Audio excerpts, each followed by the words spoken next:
Welcome back for another helping of oysters, clams, and chicken coops presented by Bolin Media. I am Ross Bolin here with Barrett Dudley to discuss and review episode 5 of Task on HBO. Barrett, how are you feeling about Task? Oh, I'm tasked up, baby. You know, I'm ready to run through these woods and find a nice swimming oasis at the end of a trail, about 1 mile down. It's also just it's a great day for our characters on the show and for listeners of the podcast. Because over on Patreon, you know, we were chastised a bit for not being too familiar with outlaw country artist Steve Earle, who has a role in season 1 of The Wire. He does, yes. He's famous for the song Copperhead Road. And then here we go, Task episode 5. As it turns out, our man Robbie, he just keeps it locked to channel 60 on Sirius XM radio, Outlaw Country. Now, Robbie is a guy that would know Steve Earle. So no doubt. While we're not super familiar with him, I was happy to see that a dude, that can barely make ends meet and definitely doesn't have any trackers on his car is able to pay that $12.99 a month for Sirius XM so that he can get his Steve Earle fix. That was huge. Yeah. You're a serious guy historically. I am. Yeah. I'm mostly serious with an I. That's right. Yeah, Sirius XM. Still a real goofball, but serious with an I. Yeah. I've been known to listen to a little Sirius XM radio. Yeah, I've been in there with you. Yeah.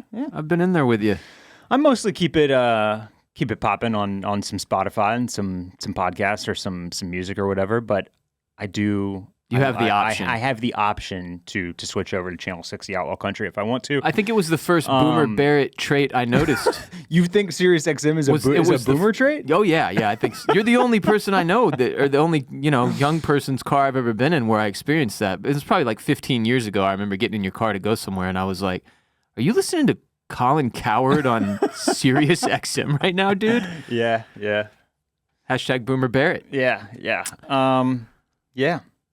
So, well, let's get into this thing. First, if you enjoy our public sponsor-supported podcasts, you will love our Patreon page over on patreon.com/oystersclamscockles. We've been dropping ad-free exclusive episodes of our podcast weekly for about 5 years now.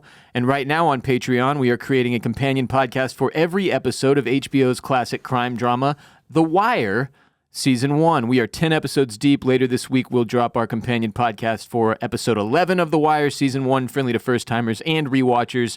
Barrett is a first-timer. I'm a rewatcher. So whether you have seen The Wire before and want to do a rewatch of Season 1 with us, or you've been meaning to jump in and enjoy one of the greatest TV shows of all time with us, it's time to hop on our Patreon. When you subscribe on patreon.com/oystersclamscockles, you gain access to our entire backlog of ad-free content, including our companion podcasts for every single episode of The Sopranos, friendly to first-timers and rewatchers, Movie Club with a companion podcast for over 20 different movies we've watched together, Hotline Call episodes for House of the Dragon, The White Lotus, Severance, The Last of Us, Succession, the list goes on and on.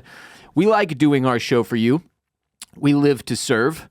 And you being a part of our Patreon would go a long way to making sure we can continue to serve you long into the future. There are over 2,000 of our listeners and viewers already subscribed on patreon.com/oystersclamscockles, supporting our show in exchange for ad-free weekly episodes. And we would love if you would support our show by subscribing yourself. Clam Fam tier is the one to go with if you just want audio access. You'll see when you go to Patreon, there are three different tier choices, I believe. Okay. Mollusk Militia tier is the one you want if you want audio and video access, plus access to the Mollusk Militia exclusive hotline number and the Mollusk Militia exclusive Discord server. If you like our show, want more of it, and want to be a part of ensuring we're able to continue doing our show long into the future, subscribe on patreon.com/oystersclamscockles today. Episode 5 of Task is titled Vagrants. And it opens with a flashback to Robbie and his brother Billy doing their heart explosion avoiding water ritual. Yeah, because everybody knows that if you jump into very cold water without prepping, your heart could explode from the shock. And they're really just... If there's one thing you come away from this show with, it's that you could never... We're at the point now where I was like, that's not true though, right? Your heart doesn't explode. No, it just explodes. It explodes from the shock, Ross. Like when everybody went into the ocean from the Titanic, there weren't just hearts exploding left and right. No, there were. It just slowly froze to death, right? I don't know. I'm scared of heart explosions, so I'm gonna have to start doing this before I go swim in the pool if it feels even a little bit chilly. You know, but your body gets used to the temperature, and your heart slows so it don't explode. Yeah, Barrett. Then we flash forward to Robbie waking up from a dream about Cliff and him swimming in the quarry after their successful robbery. Robbie exits his car and busts into Cliff's buddy Ray's house, Ray, who tried to rip them off, and finds Ray's girl named Shelly there. So Shelly lets Robbie know that the FBI took Ray 2 days ago, so it was not Ray who texted Cliff for the meetup last night. And Robbie's head is just spinning. This guy is confused. Yeah. He's got no clue what's going on or where anybody is. Shelly asks Robbie if he still has the fentanyl and tells Robbie that this is her last chance to escape Ray's wrath because he might make bail. Yeah. He's got a meeting with his parole officer in a few days or something. So she's willing to help Robbie move the drugs, says she could introduce him to Lee Whitehead, which is the guy that they were allegedly getting set up with the first time around. So Robbie is like, why the hell would I trust you? Ends up leaving. You feel sad for Shelly. Because I'm a good person. Because I'm a good person. Yeah, he does not bite on this offer. No. Do you think she was full of shit again? Do you think she was... No, she seemed genuine to me. Yeah. He should have gone with this route. He should have gone to Lee Whitehead route. I thought he was going to go this route. Yeah. I don't really understand why he goes the Freddy route. Yeah. But we'll get to that. Yeah. The task force has the dude who Robbie beat the shit out of at the truck stop, I think his name's Alex, down at the station to be interviewed. They're bringing in a sketch artist to have this man describe Robbie, who assaulted him. And the task force is also going to go try to talk to Bartos, the dude Robbie was going to have drive him across the border into Canada. Bartos. Turns into like a zh sound with the S and Z, right? Yeah. Shih Tzu. Hey, we called it a bullshit. Let me ask you something, Barrett. Uh-huh. We bring in a professional police grade sketch artist right now. Yeah. And you got to describe me to this cat. Yeah. You think you could get him to draw an accurate sketch of me, of my face? No. I don't feel like I could do it for anybody. You know what I mean? Like, yeah. Well, how do you even go about describe it? Like shape of a face? I'm glad you brought this up because all the sketch artist stuff in this episode, for me, it just brought like, how do you even become a sketch artist? It has to be your thing. How do you determine that this is a skill that you have? You're like, hey, people can describe a face really loosely that you have and never vaguely seen. You have never me. seen this face. Yeah, and I can do a pretty good representation of it. I can sketch it out, and I'm usually pretty close. That's a wild skill set. Yeah. I thought about that the bulk majority of the episode. I'm not going to lie to you. I was just like, man, I'm fascinated by this sketch artist By the sketch art. I mean, and we've seen this, like, I've seen a sketch artist in movies and TV a million times. Yeah. But, like, I don't know, for some reason, I had the same thing where I was just, like, thinking about the sketch artist and the sketch artistry. I mean, the picture this guy comes up with is as if Robbie was sitting next to him at the table and he was drawing a portrait. No, I actually thought it was a good, like... yeah, that's Robbie. Close but like, enough, but not too accurate. Man, I don't know though. I was wildly impressed, and I just don't think I could. I don't think I could do it. Like, describing you or my wife or my parents. I'm like, I don't know what details. I think what help happens. The guy. I feel like what happens is they're like. I don't think. I'm curious. I'm very curious. You don't think it's one take? I don't think it's one take. I think they kind of like show you. How's this? What about this? Yeah, what about this? And then you're like, no. Nose is a little bit wider and like stronger jawline. Ears slightly smaller. Eyes slightly closer together. That type of thing. Okay. Like I feel like you're kind of like working a little bit. Like maybe they do a first draft. Right. And then you say no, and you like fix some things, and they pull the piece of paper and they crumple off, and they Kobe it in the trash can. Yeah, okay. There's got to be something like that. The guy says I think it like takes 30, 40 minutes or something like that. Yeah. I was just blown away. Shout out to all the sketch artists out there because... You think we got any sketch artists listening to the show right now? I don't know. If you're a sketch artist and you're out there in the Definitely audience... hit us up, yeah. Yeah. Or if you've ever done this. If you've ever given if you've ever been the... Not the sketchy, but the describer? The describer, yeah. Been on that side of the ball? Yeah. Yeah, anyway.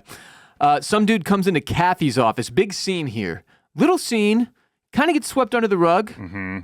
Oh, no, I didn't sweep it under the rug, Ross. No, sorry. Don't sweep. Yeah. Old Kath, who we all assumed was the rat after last week. Yeah, we went hard on that. and this dude who comes into her office, who we've never met before, she gives him a little shit for not being like summer casual. He's in a full suit. Yeah. And he says he did some more digging on the task force members she asked him about. So clearly, when Kath picked up the phone last week and said, we might have a problem, this is who she was talking to, right? She was not ratting. She was not the rat. She was not the rat. Too easy. Too easy. We did comment on how her being the rat was almost like too easy. And that there might be another rat. Yes. It could still be Grasso. We were buying her as the rat. We went to bat for Grasso, although we backtracked a little bit on Patreon on the hotline call episode. And said that it could still be Grasso as well. Yes, yeah, we did. Yeah, after this episode ended, my wife looked over and she goes, "You and Ross really were wrong about a lot of stuff, huh?" Put a lot of joy in her heart. It did. I think it did. Haters, man. Sometimes they're your closest people. Yeah. So, but yeah, this is who she made the call to. This guy is serious with an E. You know, he's not wearing jeans on a Friday. No.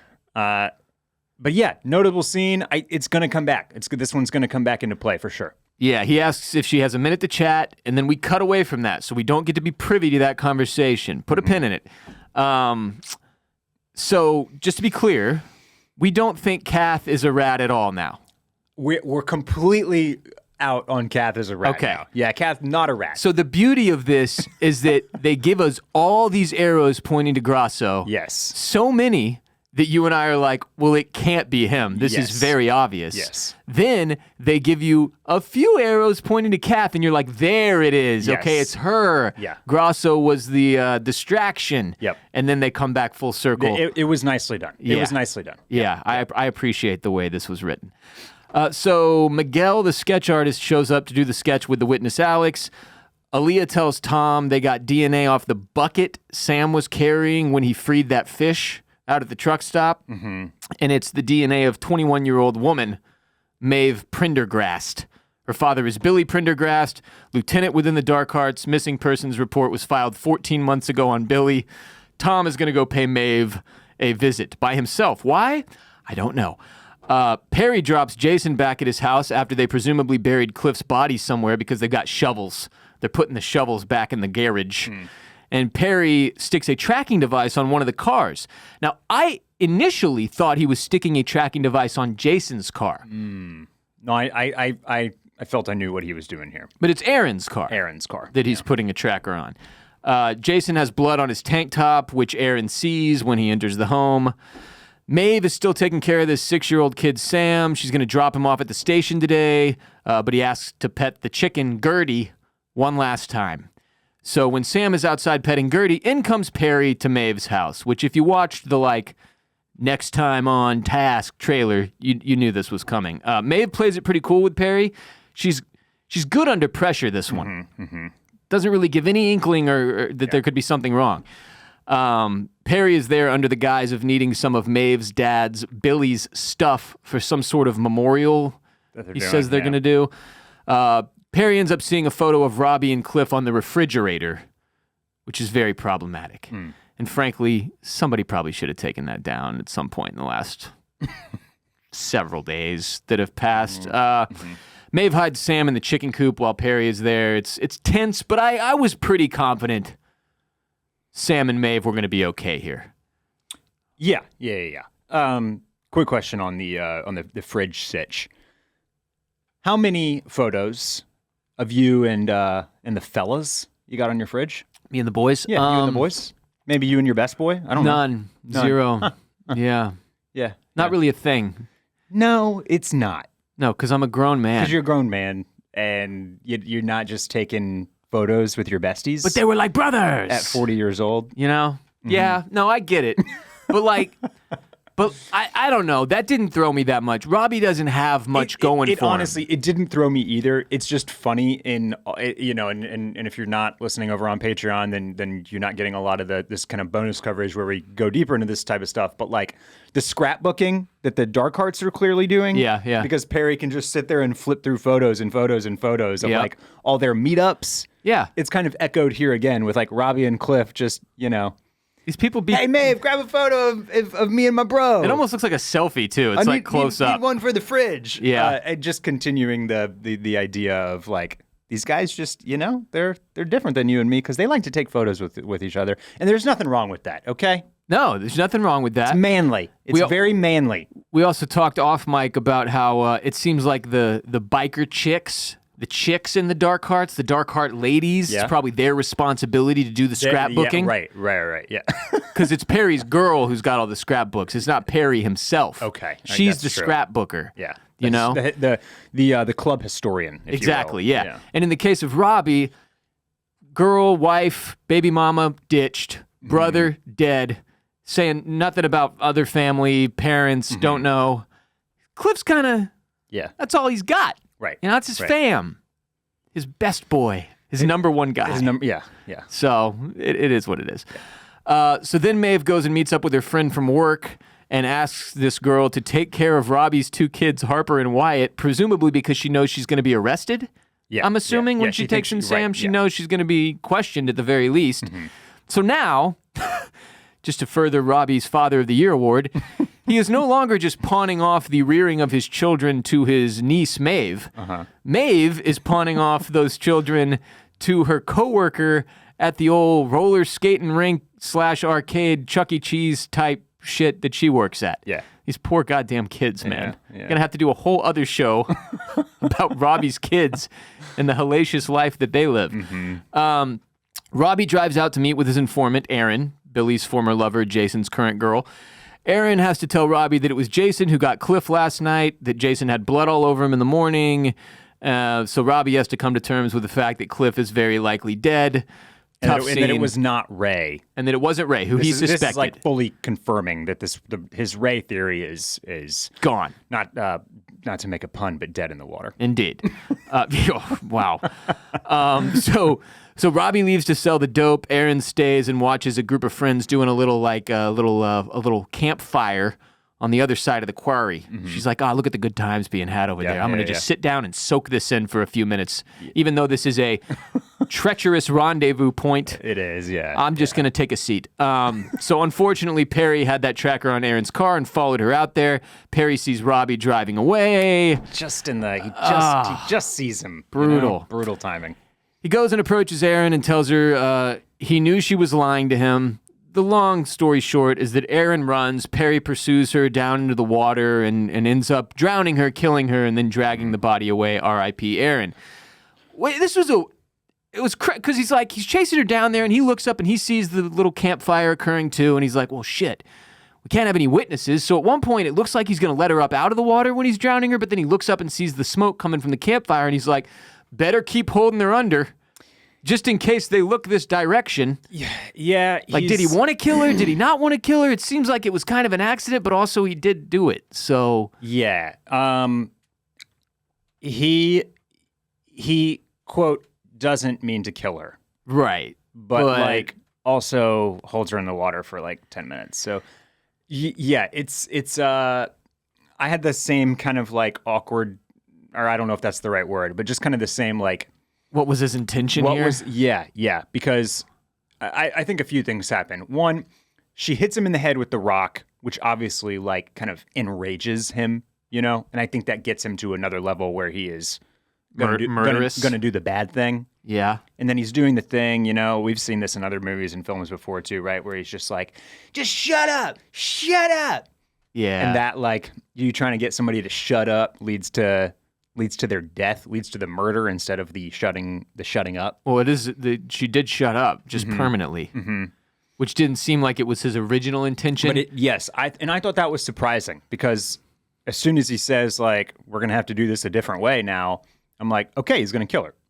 But it's not. That doesn't seem like that's what he meant, though. But then that's not right because he's kind of having this mild freak out about her death, and now he's got to deal with that body. And he doesn't tell anyone about it. No, because Jason's not going to be happy about this. No. At all. It's the mother of his children. Yeah. So Perry's in a real pickle here. I agree, yeah. But a bummer to see Erin go that way. Tough stuff. It was, yeah. So Robbie goes and tries to sell the fentanyl to Freddie Frias against Erin's advice and, dismissing the other out that Shelley gave him at the front of the episode. Not sure what his thinking is here. Not sure we get that answer this episode, period. It's all very death wishy. But he's got some kind of plan. Robbie does. Yeah. Yes. You know, Yes. based on what we've seen of this gentleman, it's probably not the strongest plan, but we can discuss that more at the end of the pod as well. So Freddy tells his underling to call Jason in the Dark Hearts, and the underling is like, what are you going to ask for? And Freddy says, everything. And I was like, what the fuck does that mean? But I'm just happy he didn't say anything about cock. Yeah, no cocks. No cocks mentioned. from Freddy here. We do not see the result of this meeting between Robbie and Freddy. We cut away. So Tom calls Grasso to ask him if he's had any luck tracking down Bartos. Bartos left for Canada, but the cops are on it. Tom tells Grasso to meet him at Maeve's address, and then Grasso, that rat bastard, goes down under a bridge and meets with Jason. Grasso is the informant. Grasso, no! Grasso, no! So Yeah, there it was. big moment. Jason gives Grasso the phone, Ray's phone, to put back in the evidence locker. Yep. So that's how Yep. that old switcheroo happened there. Grasso is dismayed that the drugs weren't on Cliff. So it seems like there was an end game here in this little partnership Right. that has not occurred yet. Jason says that Sam is dead, that the kid is dead when he asks, like, what about the 6-year-old? You seen the 6-year-old? He's like, no, fuck that kid, he's dead.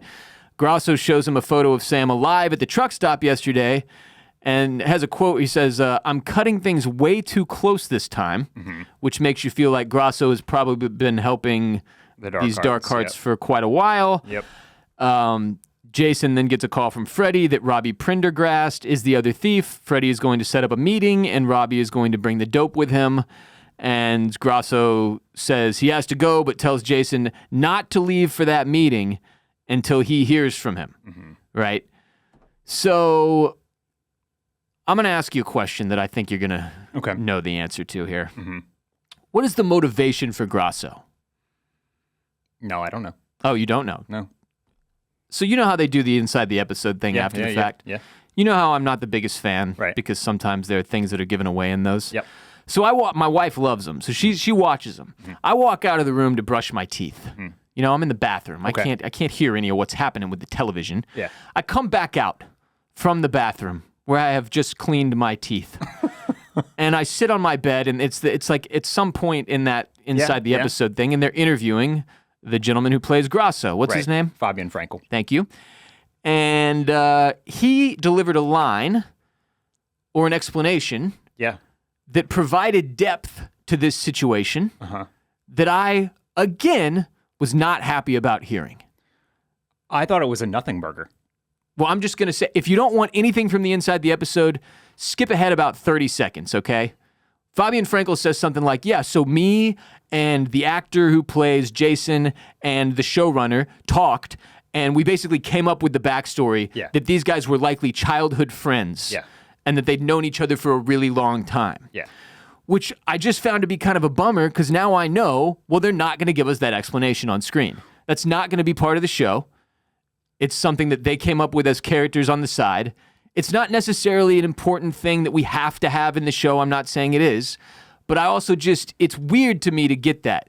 Because then you know that's not going to be a piece of the puzzle going forward. They're not going to explore Grasso's motivation or what it was that caused him to want to do this or whatever. Okay, so I know what you're saying. And I found that it's not that I was bummed about like learning, trying to think about how to articulate this. I agree with you that it was weird to get this answer not in the TV show.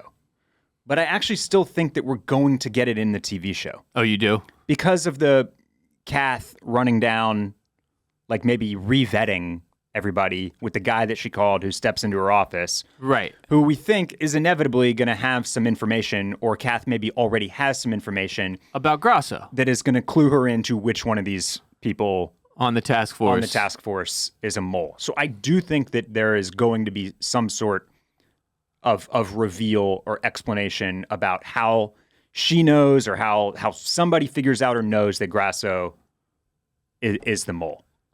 That's worse. So That's worse than. I had a couple of other kind of reactions to this. One, I just thought it was weird that the way that Fabian Frankel made it sound is that he and the actor playing Jason are the ones that came up with this. It's exactly what he said, yeah. And so that made me just think about how, like, all right, I like this show. So I just want to preface by saying I really like this show. Very, very strong chance it ends up on my top 10 at the end of the year. Great characters, great acting, great place, great, vibe overall. I kind of think this should have been a movie. Oh, yeah? Yeah. Why? What gives you that? Well, it's obviously largely inspired by a movie like Heat and others of its ilk. And I just feel like two-hander thrillers, guys on a collision course, works better when it all just kind of like happens in rapid succession. And I feel like maybe we're like, on Patreon, we kind of investigated a few of the plot holes that have been called out about this, like within this show in general. And this episode, for example, did not do the obvious thing. They're on this hunt trying to figure out who Robbie is when they could have just looked into Cliff's workplace and seen who Cliff worked with every single day, and they would have had this guy's name 72 hours ago. You know what I mean? Like, right? And so it's like we're given time to think about the missteps that the show is not including.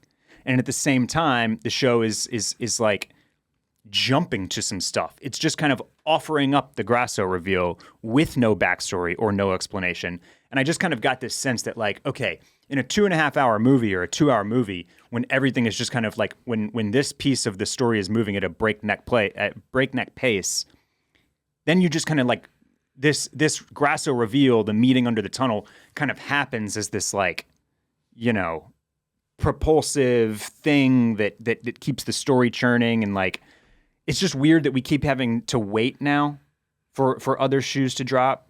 And then when we get to the end of this episode, I was just thinking about how, like, it's almost a letdown to get right to the precipice of what's going to be this like 3-way standoff, right? Or 4-way standoff, I don't know. And then have to leave. It's like we've built all this momentum and then we're not actually going to get the climax. So on that note, probably 20 to 30 minutes left in the episode. And it's just something about the way it was paced. I was like, oh, they're going to cliffhanger the living shit out of us. Yeah. And I didn't expect to get the big showdown in this episode.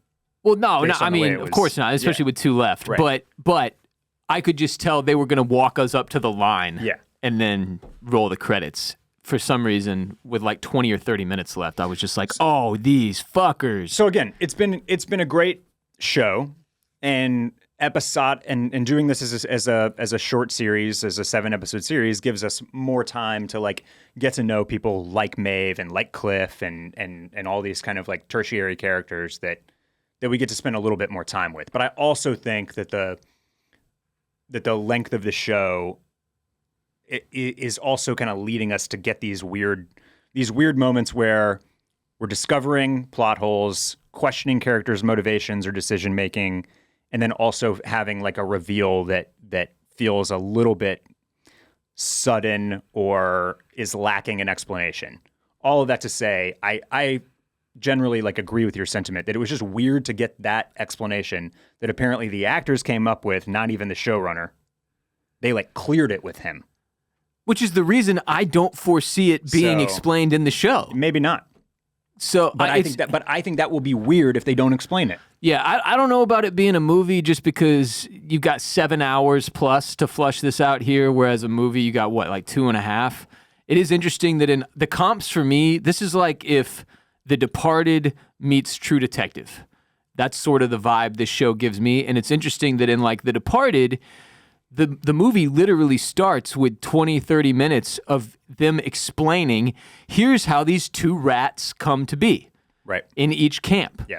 You follow Matt Damon and you follow Leonardo DiCaprio into their respective rat roles. So there's never any question about who the main 2 rats are anyway. Of course, there are other rats. Rats everywhere. But yeah, I like the way this unfolded. I like the way they did the double head fake thing with Grasso to get you thinking it's Kath and then pull it back to Grasso here. I just thought it was interesting that they give us this bit of what is no doubt a cool behind the scenes note that these two actors came up with, like, well, he didn't give us the depth of our relationship, so we invented it on our own. But I would like to hear something like that after the finale, not in the middle of the season, because then it tips me off to what's coming down the pipeline in the couple episodes we have remaining. So, or what's not, rather. Yeah. So that's the only reason it bothered me, and I just thought it was funny that even though I literally went out of my way to avoid this week, I walked in at the one line that I'm aware of anyway that ended up sort of being spoilery. And I was just like, this is why I'm out on these. Damn it. The internet can be a wonderful thing. Without it, of course, you wouldn't have access to our ever-entertaining podcast. However, with all the data breaches, hacking, and scamming that occurs online these days, it has never been more important to practice safe browsing and make sure you are protecting yourself with a VPN. That's where today's sponsor, Surfshark, comes in. As Surfshark says, using a VPN is like wearing pants. All the important stuff stays private and secure when you step your foot outside. With as much time as I spend online for work, I use Surfshark to keep my personal data safe, protect my identity and browsing history, use public Wi-Fi hotspots without worry, and more. I've got Surfshark set up on all my devices now, so I'm just a couple of taps away from browsing securely no matter where I am. If you've never used one before, listen up. VPN stands for Virtual Private Network. It's a service that protects your internet connection and privacy online. Using a VPN like Surfshark is the only way to be sure your location and IP address are hidden, your online data is safely encrypted, and your browsing history stays invisible to your internet service provider and other third parties. Surfshark is the VPN that just works better, and it couldn't be easier to use. Once you've signed up, you can use Surfshark on unlimited devices and protect your entire household with one account to stay safe on public Wi-Fi, access content securely, block ads and malware, and get data breach alerts. You can even generate alternative emails to stay safe on different platforms by creating a brand new identity and a proxy email with alternate ID. Use it to shield your info, plus avoid data leaks and spam-filled inboxes. Remember, without a VPN concealing your IP address, your online activity is visible to websites and trackers. Use Surfshark to keep your browsing private and secure. Sign up now at surfshark.com/oysters or use code OYSTERS at checkout to get 4 months of Surfshark VPN. Surfshark has a 30-day money-back guarantee, so you have nothing to lose except the anxiety that comes with unprotected browsing. Head to surfshark.com/oysters or use code OYSTERS at checkout now for an extra 4 months of online safety with Surfshark VPN. Stay safe out there, Clam Fam. Use Surfshark. So there's a little back and forth between Aaliyah and Lizzie in the station where we learn that Aaliyah Clinton does not have a sense of smell since being assaulted by her ex-boyfriend. And also she still calls her ex's parole officer monthly to make sure he's where he's supposed to be, not assaulting other women. Sketch artist calls Aaliyah in and shows her the completed picture. Robbie gets back to his house. Everyone is gone. Maeve, his kids, Sam, nobody home.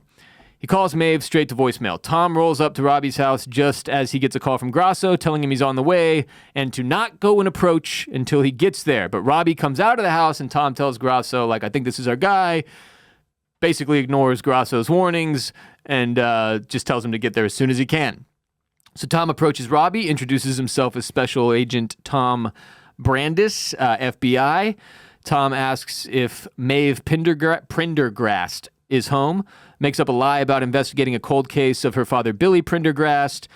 Robbie says he has to get to work. Tom asks if he can use the bathroom. It's just like this whole back and forth, right? Tom fakes like he has some bladder issue, tries to eat as much time as possible, like pouring a Pepsi in the toilet sporadically. I loved Robbie's line about, and nobody pisses like that. Yeah, that was good. Dude, they're honestly, you could, this was a really cool payoff here, just all of these scenes between Tom and Robbie. Yeah. I mean, this is why the show is their good. chemistry is phenomenal, these two characters. And that was a lot of build-up to get to the point where these guys are actually in the same place talking. That was a cool note in the behind the episode that you probably missed, which was the note about, and I think I had read this elsewhere too, but Tom Pelphrey basically like wanted to stay away, as far away from Mark Ruffalo on set for the entire time as he could, because he wanted when they met on the show to feel like a meeting, to feel as organic as possible and as natural as possible, like these two guys had just met. Oh, I love that. And so that was,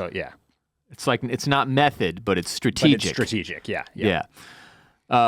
Tom gets a text from Grasso that he's 5 minutes away. He comes out and sits down on Robbie's couch, asks Robbie if he has any of Billy's stuff, like a hairbrush or a winter hat. Mark Ruffalo doing old guy.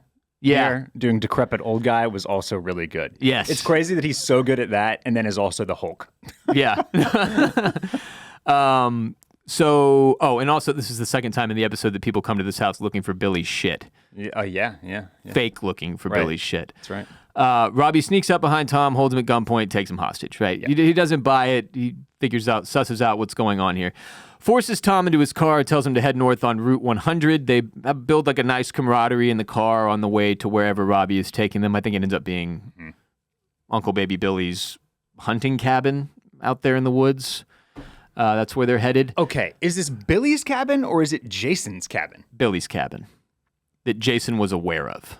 Okay, that makes sense. That makes more sense. Yeah. I was thinking that this was Jason's cabin.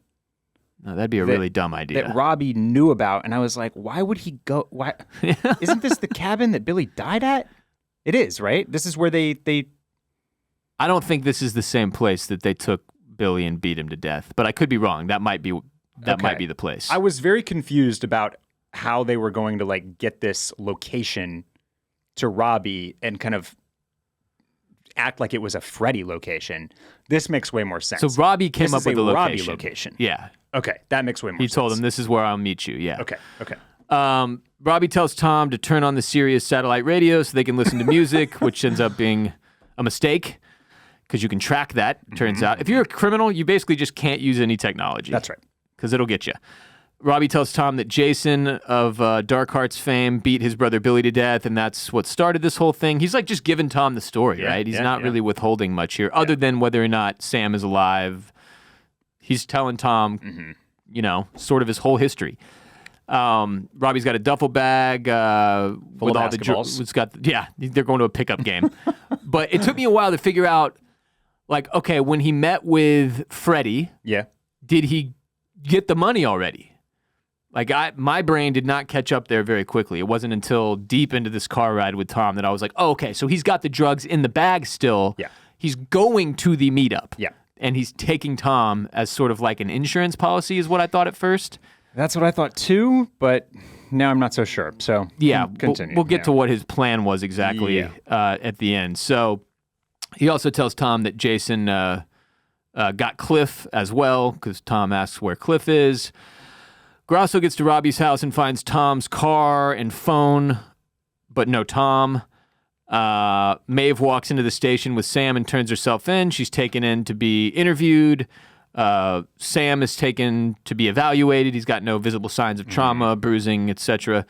Kathleen McGinty, a.k.a. Kath, goes in and interviews Maeve. We do not get to be privy to that interview, which I find to be really interesting. Jason shows up and picks up Perry, tells Perry that Freddie called, and it's Robbie Prendergast, Billy's brother, who's been ripping them off.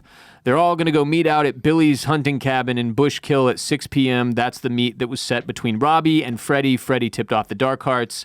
There's a line from, From Jason, where he's like, Freddie called, it's Robbie Prendergast, Billy's brother. They demanded double. Yeah. And had me in a tough spot, and I didn't know what to do. And Perry's like, it's all right, kid, you did good. And I'm like, demanded double. Does he mean double the amount of money? Yeah. Yes. Okay. Yeah. So when Freddie said everything, what he meant was double. Because it's not everything. Well, no. Okay. So he double is, he agreed to, in their original conversation, does Freddie demand 50%? Yes. Right? I'm pretty sure he wants half. Okay, so what's double 50%? Everything, 100%. So he wants all of the money from this deal. I think that's right. In exchange for getting them the rat. Yeah. Got you. Yeah. There we go. Yeah, okay. So Perry gets in the car with Jason and two other Dark Hearts who all power down their cell phones so they can't be tracked.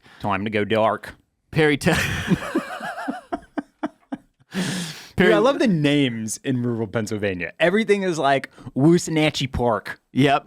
And then there's random city names that aren't city names, like Woosanatchee. like Metric. Yeah. Or Media. It's either Metric or Media. I think Media. That they pass on the highway. Yeah, or like something? it's mentioned in another episode. There's just an insane, like, I find the names really, really interesting. I guess if you set a show in Texas, like maybe you'd be able to come up with a bunch of places that people would be like, what now? Oh, 100. Yeah, definitely. But it just, I don't know. I like kind of smiled to myself when earlier in the episode when Robbie's talking about how they got Cliff at Woosanatchee Park. Woosanatchee Park. This is the first time I noticed that And now they got to go up to Bushkill. Bushkill. Both Jason and Aaron I don't know. I'm doing like Minnesota now. I don't know. are why. spelled with a Y. Yeah. Jayson is Jason's spelling, and Eryn is ERYN, Aaron's spelling. yeah. I don't know what to make of that. It's like some George R. R. Martin shit to Aaron me. go brah. Can't spell them normally. Perry lies and tells Jason he slipped getting out of the shower this morning. Also, Jason, when they were on the phone earlier, Jason asks Perry, like, hey, have you heard from Aaron? Could you tell your old lady to, like, ask her, has she seen Aaron? Has anybody seen my girlfriend or whatever, wife? Kids got home and she wasn't there, yeah. She wasn't there, yeah. Aaliyah Clinton tells Kath that Tom is missing. Grasso was supposed to meet him at Robbie's house. Kath says to call Central. She wants every single tag reader within 50 miles of Robbie's house looking for his vehicle. The chase is on. I couldn't figure out what that meant exactly at first, but it sounds like they're using the toll booths to track his tags so they can see exactly where he's at. Emily Brandis, Tom's daughter, gets pulled out of her school, her classroom as a result of all this. Grasso texts Jason not to go up to Bushkill because Robbie has taken a federal agent hostage. Kath and Aaliyah and Lizzie pick up Grasso to go find Tom. I'm not sure why Grasso was on the side of the road. I also got a smile out of Grasso's two texts to Jason where he has to spell out Prendergast each time. Yeah. And just funny, like thinking about like you're this P-R-E-N-D, double-crossing rat in the thing and you still have to like, oh, no, autocorrect's going to turn that into something God awful. God knows what it would make that It's just into. funny that he had to type Prendergast out at least twice. Yeah. On their drive, Robbie and Tom pass a dead deer that tried to cross the road. So we get some full circle on Sam being obsessed with trying to save animals. They talk about life, whether or not people are scared when they're read their last rites, the lack of an afterlife, so on and so forth. Really connecting these two men, you know? Yeah. Tom tells Robbie the story about the summer tanager bird that showed up in his backyard recently, the vagrant, a bird that strayed outside its normal range, strayed so far that it's forgotten how to find its way home. Most of them don't survive. This was a great little monologue. I'm making fun of it now, but it really worked. Yeah. I enjoyed this a lot. Robbie's response, what a lovely story. Thank you for sharing, Tom. I kidnapped the world's most depressing human. Made me laugh out loud. And Tom says, what I'm saying, Robbie, is you can still go home. Robbie forces Tom to get off the highway so they can't be tracked as easily. We get a little scene where Emily and Tom's biological daughter, Sarah, talk, and Sarah tells Emily that her and her husband had been separated for 4 months due to an affair that he had with one of a law student. Sounds like he might be in law school. I don't know. It doesn't matter. Yeah. Wasn't really sure why I should give a shit about this. It's not that it's not sad, but like we've got enough sadness. Yeah. There's enough depth. There's enough depth to this story. And I was just like, yeah, get along. All right, get on with it. Get on with it. For the love of God. Again, not a terrible. It worked just fine, but it was just funny when Sarah is giving that monologue and she's like, you know what the worst part is? And I'm like, oh, she's gonna drop some bombshell here about the affair, and then she says, she looked just like me. It's like he traded me in for a younger version, as if that is some novel, mind-blowing thing. That is literally like that's a cliche. Yes, yeah. That guys trade their wives in for younger versions. Yeah, but I think that was their point. That's what makes it the worst part. The worst part is such a lame cliche. Okay. Like her husband just ended up being the most lame cliche version of a man, because that's the thing. Yeah, but they do. She delivers that he traded me in for a younger version as if she came up with that line. That was my That's where I just kind of rubbed yeah. on it a little bit. It was also, she gives the little detail that she met the girl at one point and told her how pretty she was. And like, that would sting. Yeah. It would sting.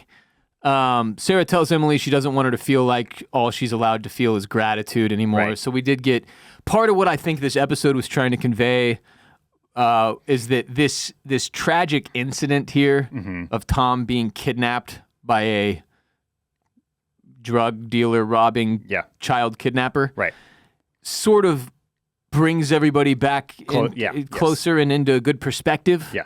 You know, because you have these moments that we're about to get to where once he sets Tom free and tells him to walk through the woods for a mile, Tom is like looking around and observing the beauty of the world and such, you know? Nature.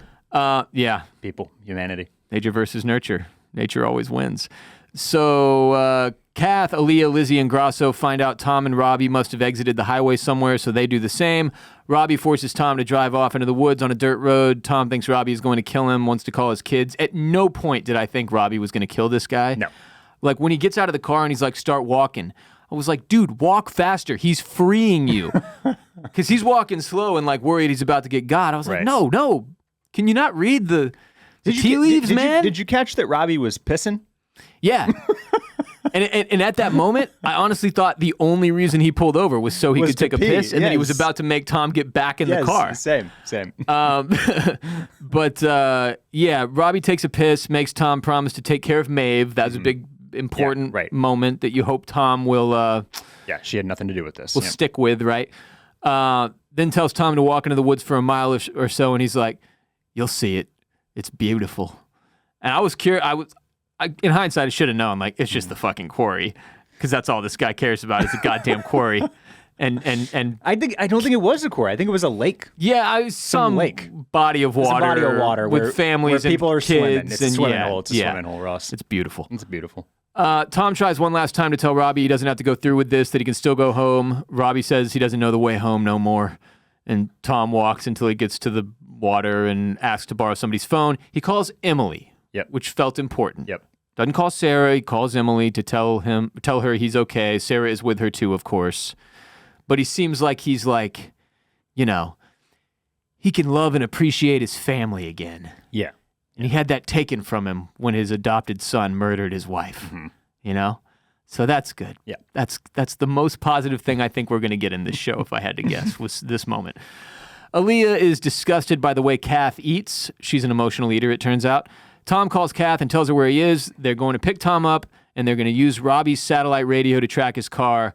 So Robbie gets out to his brother Billy's hunting cabin. We've got the FBI, Tom, Kath, Aaliyah, Lizzie, and Grasso headed to find Tom, or to find Robbie, rather. Plus all the dark hearts. They're like 3 trucks worth of dark hearts. Lots of dark hearts. They're all converging on the same location. You mentioned it might be a 4-way. Yeah.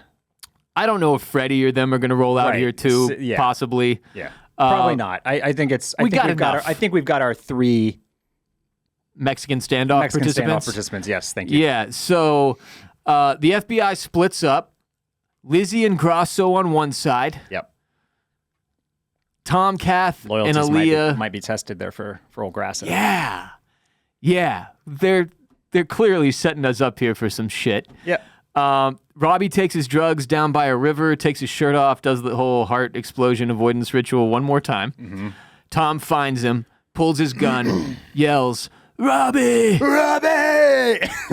and immediately we pan over to the dark hearts who are like, he's that way. It's like, God damn it. So Robbie pulls his pistol, a standoff ensues. It's over! Cliffhanger. Great finishing line, though. I liked that he yelled that, and then it cut to credits, cut to black. So yeah, my biggest question is, did Kath figure out Grasso is the informant? Because to me, it seems like yes. Like they went out of their way to give us this scene where this guy comes into her office and is like, I've got something for you. You told me to do that digging. Right. Here's the answer. Right.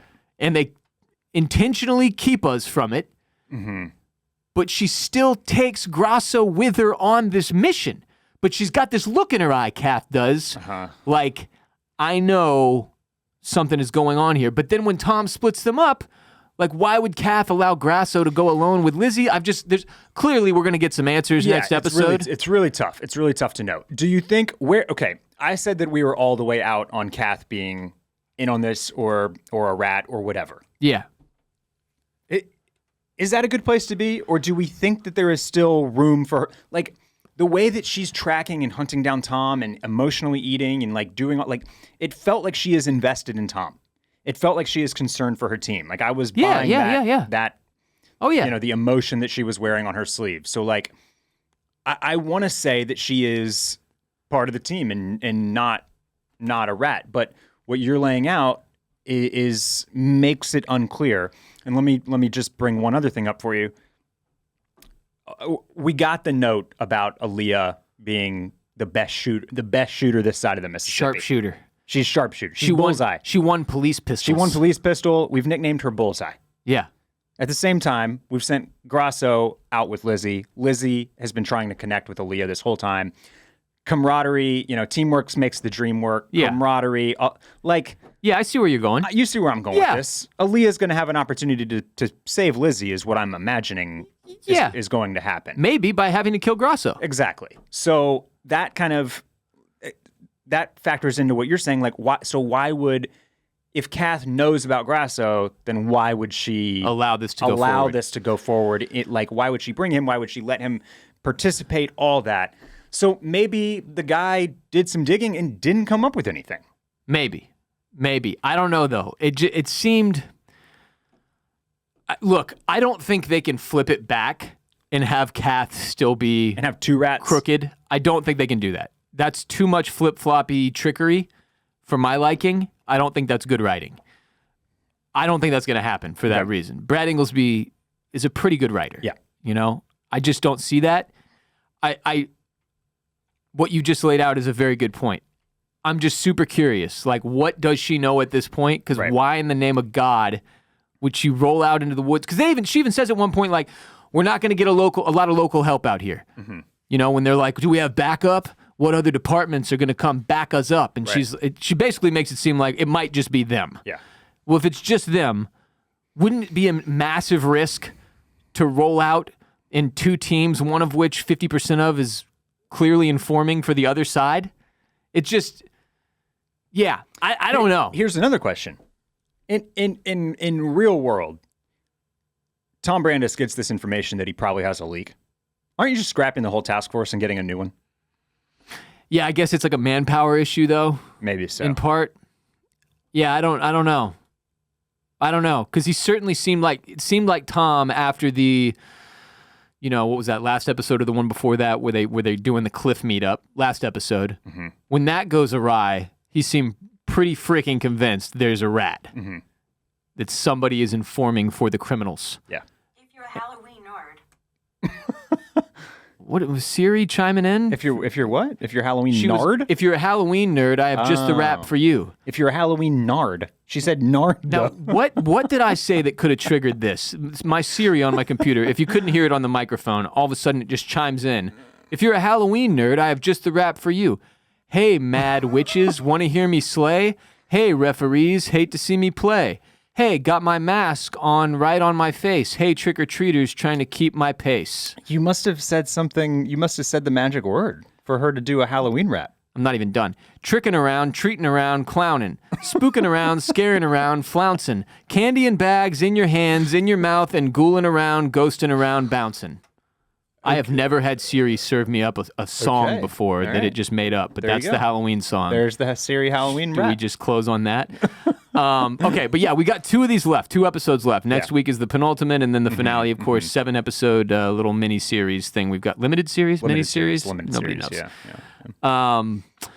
Do you expect, because this is our only conversation around this week, we're not, Patreon, we're doing The Wire. Right.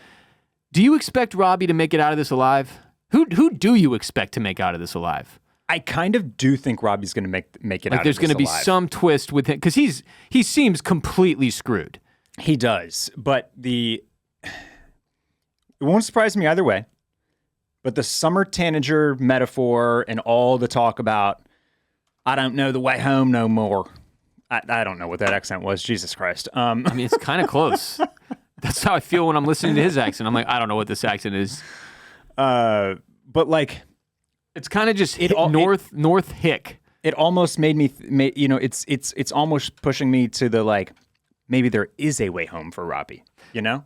Yeah, because otherwise, why hammer it home so hard? Tom said that there was one. Now, like I said, I didn't quite catch that this was Billy's place. That gives me a lot more confidence in whatever the plan that Robbie has is. I think. Yeah. I'm with you. I didn't really understand what he was going to do with Tom. I think now it makes more sense. He gets stopped by Tom, and Tom is there and will ostensibly like stop Robbie from enacting his plan. And he can't just get in his car and leave Robbie with his because then there's going to be a chase. He doesn't want to leave Tom there to collect himself and meet up with the rest of the team. So by kidnapping Tom, he's just continuing his plan. He's like, well, I got to get out to Bushkill, Right. to this cabin. I can't let this dude just go screw it I can't up. let this dude go screw it up. So I just got to take him with me, and he'll chauffeur me out there. And then once he's fulfilled that duty, then I can let him wander off into the woods. But Yeah, he even delivers that line where he's like, Tom, I like you, but I don't like you enough to let you fuck up my plan. yeah, And he really seems like he's got a plan, which we've been waiting for, because at no point this season has Robbie really had a good plan. right. Maeve keeps being like, what you gonna do with the 6-year-old you kidnapped? And he's like, I'll figure something out. Yeah. It's like, all right, well, now would be a good time for that. Yeah. Anyway, he keeps impressing upon Tom that he's got a plan. Yeah. He gets out to Brother Billy's cabin. He takes the drugs down by the river, does the heart explosion avoidance technique. He's like, dude, I don't know. You're taking time to go fuck around in the water. Yeah. And you're about to do this whole thing. I mean, I feel like chances are still that his plan is really not a very good one. I think that I don't remember if I laid this out on Patreon or on Out of Base last week, but like I think his way out is if we can make Jason and the team and the Dark Hearts team that's out there the real bad guys. If the task force can essentially like divert their attention to whatever it is that they're doing, then maybe Robbie can like get off with some type of lighter sentence or whatever, and he won't have this, these guys chasing him down anymore if they all die out here in this standoff and like whatever else. But yeah, Robbie has to kind of, he's going to have to like submit to the will of the task force in a way, I think, to make that happen, and he doesn't seem to really want to do that at the moment. No. And I'll go back to that he does, all of this feels a little death wishy because I don't know how he's going to get this money, how he's going to get it to his kids, how he thinks he's going to escape, like any of it. Like, I don't know what the point of any of it is. And that's why I think that just comes back to he doesn't know how to get home anymore. He doesn't know what he's doing. He doesn't know, like, he's lost. He's fucked. Yeah, because, look, let's pretend Robbie's so stupid that he doesn't know what Aaron has told him, which is that if you try to sell the drugs to Freddy, Freddy is going to tell the Dark Hearts. Right. Okay? So let's just live in that reality for a second. So Robbie is going out there to Brother Billy's cabin with the intention of meeting up with Freddy and just one-off selling the drugs. We know this is not the case. Right. So it's not that. Because he's got to be smart enough to know what Aaron told him is real. Right. That if he goes to Freddy, Freddy is going to turn on him and give him up to the Dark Hearts. He's got to know that. Therefore, he has to know that the Dark Hearts are coming out to Brother Billy's cabin. Yeah. So his plan has to be That he's going to Home Alone them, yeah. to kill all the Dark Hearts. Where it gets a little more confusing is like, why are you down by the river, brother? What are you doing? He's doing his ritual. Prepping? Yeah, he's doing his ritual. You didn't think that maybe the FBI agent you dropped off a mile, which I would note, let's say he did walk the whole mile. Uh-huh. That can be done in 10, 15 minutes. Yeah. That's a misstep. And he does that, I think, because he likes Tom. Yeah, and I get that. Well, like, tie him to a tree, literally anything but being like, head that way for a mile and you'll run into a lot of people, one of which will help you with a phone. So that you guys can just figure out where I'm at, lickety split. Yeah, And so now he's in this situation in the woods where he's, in a standoff with an FBI agent that he does not want to kill. And I have to imagine that an option here is that the Dark Hearts roll up as they are pointing their guns at each other, and like that, the whole thing pops off in another direction, so Robbie and Tom don't have to kill each other or whatever. Yeah. But yeah, you look, the show's been done really well in this light. That like you do not know what to expect, like what's going to happen. I just the one concern I have for the last couple episodes is that it will be kind of stupid. Because this is Robbie is stupid. He's a stupid man. He's made a lot of stupid decisions this season that have put him in a very stupid place ending episode 5 here. The only real out I can see for him is like Robbie goes to prison, but he's happy and free, and his kids can come visit him in prison or some shit like that. Yeah. But like he committed a triple murder. I think he killed 3 bikers in that house, if I'm not mistaken. Well, Cliff got at least one of them, right? Yeah, okay. He did murder. And he kidnapped a 6-year-old. He's gonna have to do time. There's no world in which Robbie does not go to prison or die at the end of this season. I think yes. Robbie's The Canada thing seems done. Robbie's way home requires some prison time. I just think that he could probably get off with like a aggravated manslaughter, murder 1, gets out in 15-ish years, maybe. Something. Murder 3. I don't know how the numbers work. I mean, he can inform on the dark arts and help bring down that whole organization and get time knocked off his sentence or whatever. I can see that route being a possibility. Yeah. I'm not sure what the show is supposed to be if, like, Robbie dies, his kids are orphans, the dark arts get wiped out, and, like, what was this? If that's, like, there has to be some cool ending. I'm assuming there's going to be a cool ending. Tom's going to put his family back together, you know? Okay, yeah, well, that'll be good. Yeah. And Maeve will, I don't know, have some closure about her dad and take the kids and start a new life in Canada. Waxahachie way. Yeah, or in Canada. Because it seems like the Bartos thing is off the table. The cops are on to him. Yeah, they're on to him. They're tracking him. You know? So, yeah, I don't know what to expect. I like it. I thought this episode was riveting. Yeah. It was a god-awful amount of anxiety to experience on a Sunday night. I was fucking tense. This thing had me. I think maybe because the last episode was so incredibly heavy and dark, this one actually felt like kind of light on its feet By to me. comparison? Yeah. Well, that's, there were no deaths. Nobody got saran wrapped. Aaron got drowned. Yeah. But no saran wrap murder. Yeah. Hopefully no more of that to be had. So we'll see what happens out there with this standoff in the woods. I assume episode 6 will be this explosive sort of finish to the task force and their case. Classic penultimate HBO is what I'm expecting here. And then the finale can be the fallout from all this. Yeah. Where our surviving characters end up. Tom putting his family back together, maybe attending the sentencing hearing for his son. Yeah. Because we've still got that to deal with. Yep. We got to wrap that up. I assume that'll be in the finale. And yeah. He's probably going to deliver one of them speeches, I'd imagine. At the sentencing hearing? Yeah. You think he'll do it? Yeah, because you know what's important for a priest? To grant forgiveness. Forgiveness. It is. Yeah, that's how you get your life back. Isn't that one of the episode names? No man is stronger than forgiveness or something like that? Something like that. Yeah. And we were like, what the hell is this title? Had nothing to do with anything in the episode. It didn't seem like it, yeah. Yeah. All right, well, we'll find out next week what awaits us in the old penultimate episode of Task here. If I had to rate this show currently with 2 episodes remaining, because like through episode 1, I was like, this is a 9 out of 10. This is crushing. It's kind of lost some points sort of week to week. Yeah. I put it at like somewhere between a 7 and a 7.5.